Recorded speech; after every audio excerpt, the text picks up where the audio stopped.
بسم الله الرحمن الرحيم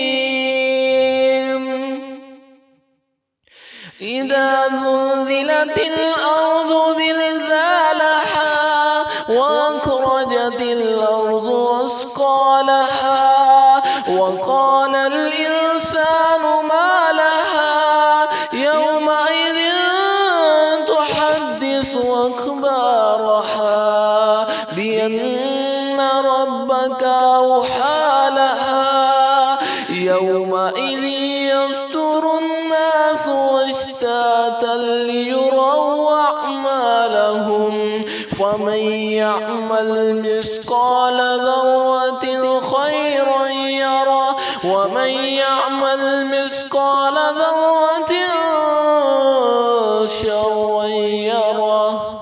صدق الله.